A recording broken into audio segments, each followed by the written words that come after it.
Hotels have always creeped me out, even before I had an issue with one of the staff members. I used to be grossed out by all the possible germs that could be in the rooms, especially on the bed. But eventually, things got much worse for me. When I was 22 years old, I wanted to visit Nashville, Tennessee because I had an obsession with a lot of the musicians that made it famous out of there. The entire city is full of musical history. It just sucks I wasn't able to enjoy any of that. After finally saving up enough money to spend an entire week out there, I only ended up spending a single evening.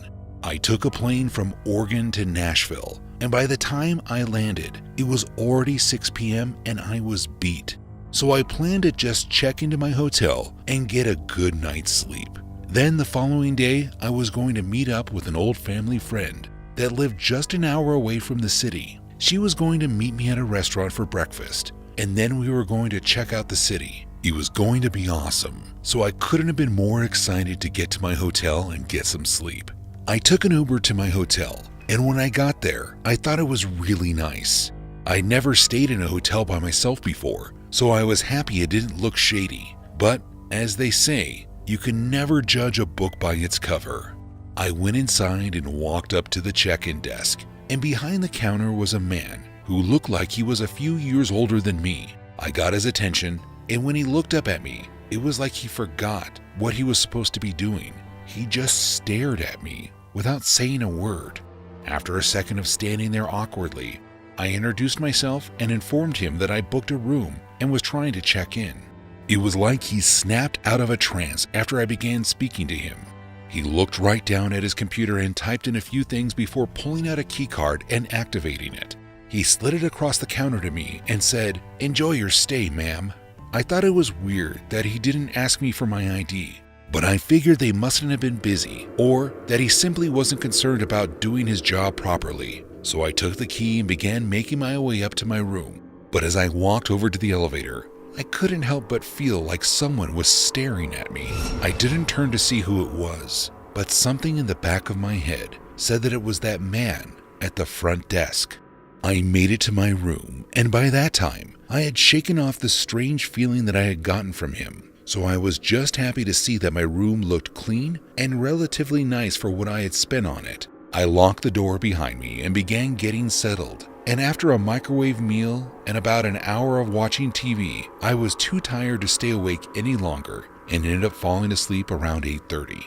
I'm not exactly sure how long I was asleep, but I remember waking up thinking that I heard the sound of something clicking, but I figured it was nothing, so I just rolled over without checking and tried to get back to sleep. But as I was laying on my side facing the window in my room, I couldn't help but feel like I was being watched again. I opened my eye, and through the reflection in the window being created by the glare from the TV, I could see that there was someone standing in my room behind me. I couldn't help but scream as I practically jumped out of the bed. That was when I got a good look at who it was. The man from the check-in desk had used his key to get into my room. As I continued to scream and call for help, the man thankfully didn't try to stop me. Instead, he turned and made a run for the door. And as the door closed behind him, I heard the same clicking noise that had woken me up. It was the sound of the door lock engaging and disengaging from when he snuck in. I called the police and the manager of the hotel, and thankfully they managed to keep the worker in the hotel while the police arrived. The man was arrested, and I assumed fired. But as for myself, I couldn't spend another second in that hotel, and ended up using the money that I had saved to buy a plane ticket and decided to end my trip that night.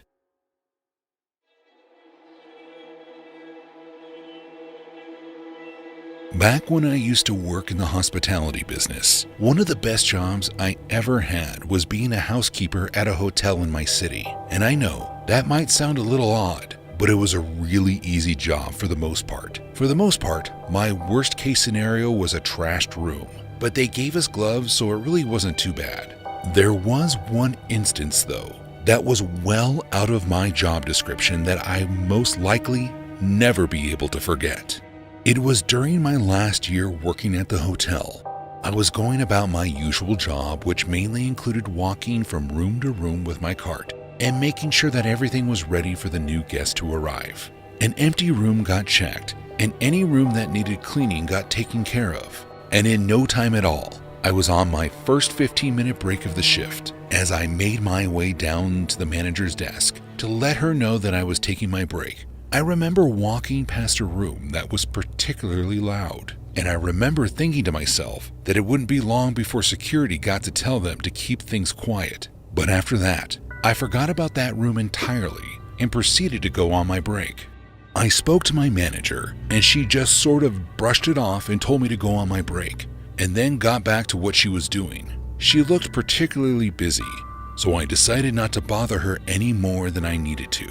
I grabbed my coat and stepped outside for a cigarette. By the time I came back in, my manager had calmed down a bit, and I asked her what was going on, thinking that we might have a busy night on our hands.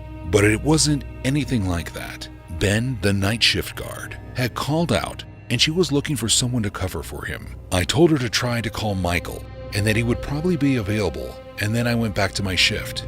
However, less than an hour after I got back to work, I got a call on my radio asking me if I would do my manager a huge favor. Apparently, she had gotten a hold of Michael, and he was going to come in, but he wouldn't have been to the hotel for another 15 minutes or so, and she needed someone to tell a few guests to quiet down. Right away, I knew the room that she was talking about, and thinking nothing of it, I accepted the job. It didn't seem like a big deal to me. I double-checked the room number that I had to go to and began making my way there. As soon as I started getting close, I could hear the same sort of rowdy yelling that I heard earlier in my shift, and I proceeded to knock on the door. Silence fell over the room as I announced myself and said that we had a noise complaint. When I heard the door beginning to open, I expected an irate guest at most, but what I ended up seeing was much worse. A grown man swung the door open, and he was clearly intoxicated. He opened the door wider than he planned to and quickly corrected it by closing the door until I could just barely see his face. But it was too late. Inside the room, I could see that he was in there with another man and two young girls that looked like they might have been my sister's age. She was 12 at the time. The man tried to act calm, and he asked me what I was there for, and I replied by letting him know that we had gotten a noise complaint. And I'm not sure why I did it, but something in my head told me to ask him what they were doing there tonight. He and his friend didn't like that though. Instead of getting a response from the man who answered the door, he opened it more and then pulled me into the room. I didn't have time to react. Before I knew it, I was on the floor looking up at the two men who were now attacking me. I couldn't make out much of what was being said as I covered my head with my arms to shield it from any major blows. Thankfully, the attack came to an end shortly after it started when Michael showed up. He ended up getting to the hotel sooner than expected, and our manager asked him to come and check out the noise complaint. Unlike myself, Michael was an ex-police officer and was certified to carry a firearm. So once he showed up, he was able to apprehend both of the men until the cops arrived. Both men ended up being arrested for apparently grooming the two children on MySpace and luring them out to the hotel. Both of the girls were fairly intoxicated by the time we had gotten there. Who knows what would have happened had we not gotten that noise complaint and Michael hadn't shown up.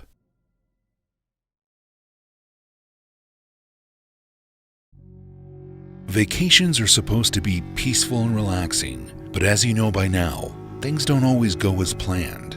I remember it like it just happened last weekend, even though it was more than 4 years ago. I was on vacation with my girlfriend at the time, Linda, and we were having some fun in Atlantic City. And what was supposed to be the best part was the fact that we managed to get a hotel right on the boardwalk.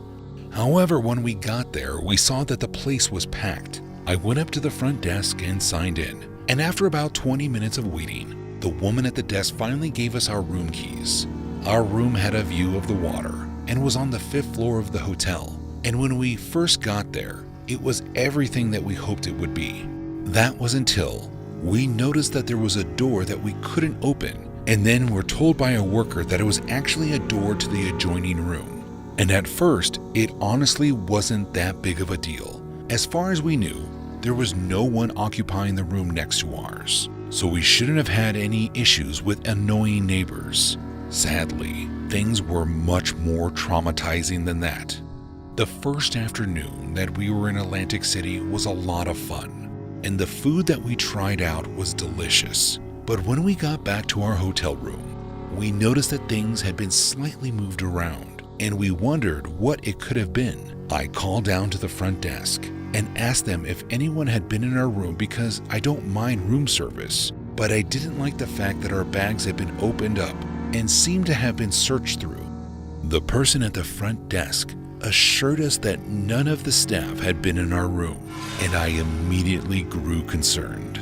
However, no more than 5 minutes after speaking to the worker at the front desk, my girlfriend heard what sounded like police officers walking around the floor of the hotel. She ran to the door and called them over to us to explain that someone might have been in our hotel room and possibly even stolen something from us. That was when they let us know that they were actually there looking for someone who had been breaking into the rooms all along the boardwalk. Apparently, someone saw them checking out all the doors on this floor and called the police.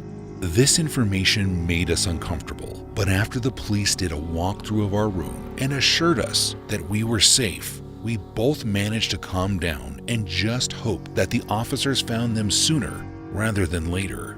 A couple of hours went by, and eventually Linda and I both began to get tired.